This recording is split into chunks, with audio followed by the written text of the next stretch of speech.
Story time about how someone broke into my home. It was every family's nightmare. My wife and I had the day off of work and we had taken our son out for lunch and some family bonding time. But as we approached our home, something felt off. I had a growing sense of dread the closer we got.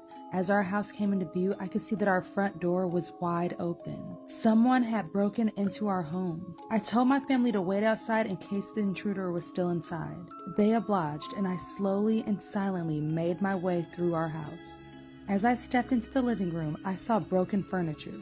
Nothing in its correct place, just utter chaos. Was this person looking for something? Did they have malicious intent? Why our home?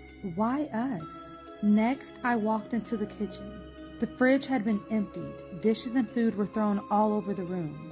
What kind of person had broken into our home? A homeless person who just needed food? If so, why did they destroy the living room? That's when I heard it. Footsteps in the bedroom. The intruder was still in our house. I took a brief moment to thank God that I had asked my wife and son to wait outside. I was about to come face to face with the person that forcefully entered our home. I crept towards the bedroom door slowly. Under the door, I could see faint shadows dancing in the light. I raised my hand and placed it against the door and took a deep breath. Then, after a quick prayer, I pushed the door open and stepped through the threshold with authority. I couldn't believe my eyes. I actually rubbed my hands over them, thinking I was imagining things.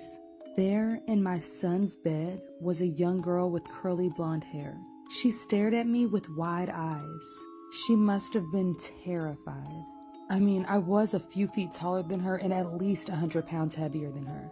I must have been a really scary sight for that little girl. But she should have considered that before breaking into my home. I called my wife and son to see what I found. "Is that a human, Papa?" my son asked. "Why, yes it is, baby bear. That's our dinner."